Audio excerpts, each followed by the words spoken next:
Sorry. Hello. Oh.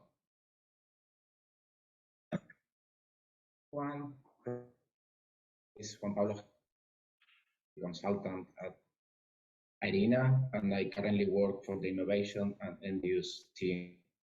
See, I'd like to start energy box for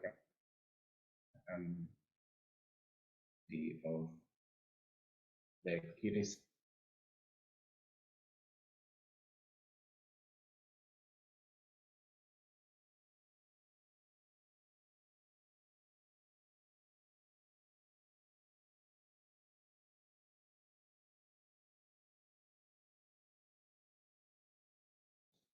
The title of the innovation landscape and decarbonization and new sectors with how to form the energy use sector today integrate more renewables into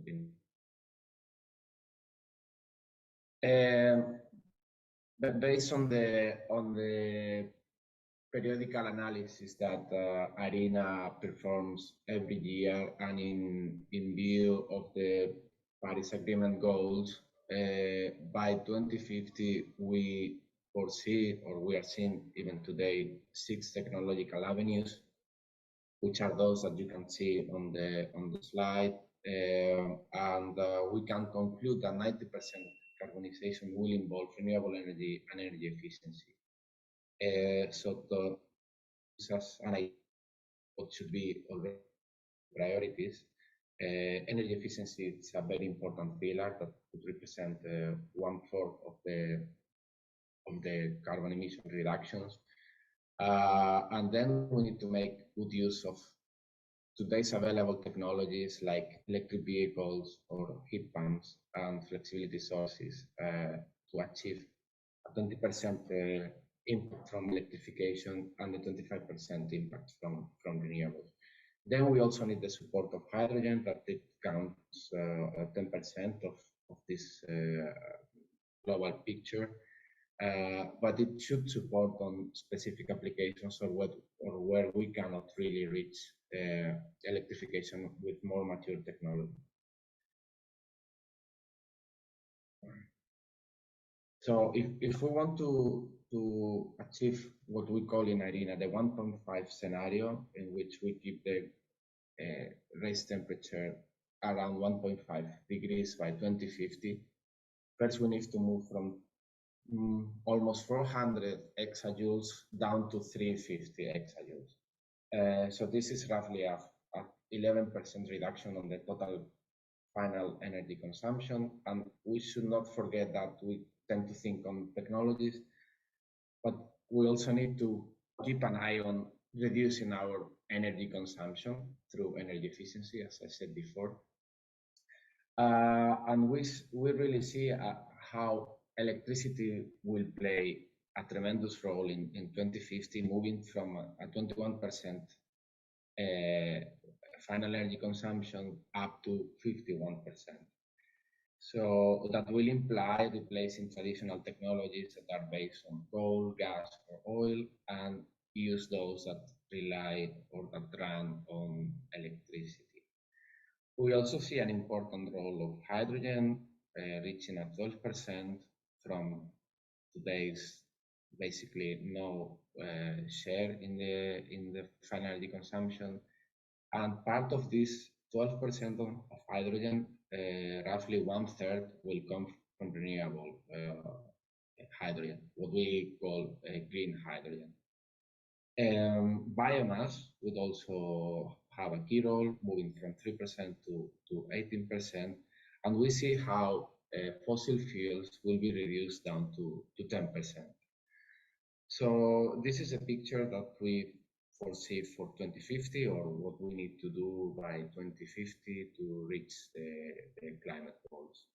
And for this to happen, we need to go through a very big revolution in the energy system. The good news is that renewable technologies are cheap, are competitive, point of view. As we see in this slide, the gray band represents the fossil fuel cost range. And we see that in the worst case, for concentrated solar power, we are within this range in terms of levelized cost of energy. But particularly interesting are the results for solar photovoltaic and onshore wind, where really technology performs better than the alternative based on fossil fuels. So, and we have seen a reduction in basically a decade where PV fell by 85% and onshore wind by 56 or offshore wind by 48. So from an economic point of view, we have the tools to do the transition, and the key point now is to see how we do that in a coordinated way, where we transform all the stages across the energy value chains to achieve these results. So what we have to do, or the way we see we have to do towards 2050, is that the variable renewable energy share in generation should be 2/3 of the total generation in the energy system by 2050. And the installed capacity should reach values of around 85 or 90% of the installed capacity. I'm mostly based on wind and solar, because what I said before, they are cost competitive, and they can provide cheap and clean energy. So we have to make a good value out of this. But of course, this is not a question of how we generate, but how we really use the energy, because as you know, we cannot control the output of these two technologies. So we need to harness flexibility and harness business models and to really use this energy in the best way.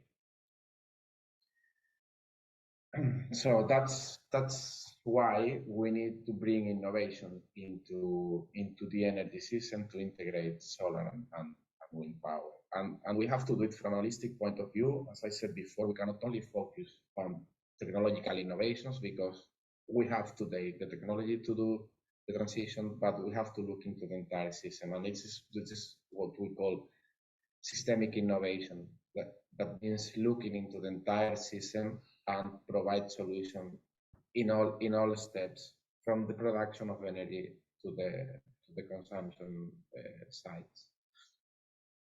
Of course, we have to keep improving technologies. We saw how wind and solar are really competitive, but we need to bring other technologies. Storage is an area that we can improve in costs. Electric vehicles, for example, we should also keep innovating in heat pumps that can provide a wider range of temperatures, especially for industrial applications. So we have to keep innovating in enabling technologies. But also we have to bring innovations into business models. We have to put the consumer at the center of the energy system. So instead of becoming a consumer, the user should become a prosumer, where he or she can change and interact with the energy system. Aggregators, we see a big role in the coming years to aggregate demand from small users and then have a role in the energy markets. From the market design, we have to bring the mechanism to ensure flexibility, to guarantee the empowering of consumer. What I said before, consumers with decentralized energy generation that can interact and can bring value into the system. We have to design that for a proper functioning of energy markets. And last, we need to bring innovation into how we operate systems. Systems are going to become more complex. We're going to have a lot of flexibility sources we need to have. We're going to have decentralized energy generation, and we have to integrate that. So the traditional role of DSOs and TSOs should evolve in a way that they also become more flexible in the way they operate the networks. So all this is what we call systemic innovation, and we consider that we need to tackle all these 4 dimensions if we really want to achieve what I presented earlier in my presentation. A report that we 2019 we expected the reasons for wind and solar PV. But now we are trying to expand this view into what we need, focusing on the end-use energy sectors. We see here for this case how below each dimension we have different type of solutions that combined they can really bring the change that we need in the energy system. So, but as I said, now we need to expand the scope, and we need to harness flexibility from all parts of the energy system. So that means that now it's not going to be enough with the flexibility provided within the power system itself, where we have generation that can provide some flexibility with dispatchable technologies. We can have some flexibility also in the distribution and transmission. We can improve and increase the level of storage capacity in the power system, and also we can act through the demand side management. But now, because the challenge is huge, we need to bring flexibility from the heating sector, from the transport sector, and also from the industrial sector. And for this last one, and also to some extent to transport, we also will need to use hydrogen as an energy carrier to absorb part of the renewable generation that we cannot really use in a different way. So this is in a view what the places where we should harness flexibility in benefit of a largely renewable-based energy system. Some countries, for example, in Europe, we have cases of countries in Northern Europe, like Denmark, that where they are already applying many of these alternatives. But of course, many more countries around the world, they will continue growing their renewable generation, and they will need to apply some of these solutions. In the work that we are doing now, expanding our report in 2019, we focus on these 3 avenues, as I said, and we do that because our analysis towards 2050 sees the need electrifying the industrial sector, moving from 26% today up to 35%. Where heat pumps will go from less than 1 million units up to 80 million in industry. We see the same trend in buildings, where electrification will reach 73% of the final energy consumption. Heat pumps will go from 53 to almost 300 million. And we also expect a large increase in the number of EVs in the world, from 18 million today up to almost 1,800 million of vehicles going around in the world. So it's a big challenge. We need a lot of capacity and clean generation, but to integrate all these aspects, we need flexibility. So as you can see, as a key performance indicator, we will move from direct electrification from 21% in 19 up to 30 in 2030, and it will be even higher in 2050. We also see an increase in clean energy hydrogen consumption for industry, and small fraction for buildings when we don't have any other alternative for buildings. So we see hydrogen with the focus on industry and transport. And we need to do a smart electrification, because if we do in any way, we will miss a lot of opportunities, and we will miss the possibility of expanding the use, the real absorption of clean energy generation. So we can have EVs in any way, but if we don't control and we don't combine with other flexibility options, probably we will need to rely largely on fossil fuels that can provide the energy when it's consumed. Also, if we don't do it in a smart way, we will increase the peak demand, and that will mean that we have to reinvest large amount of uh, economic resources into the grid.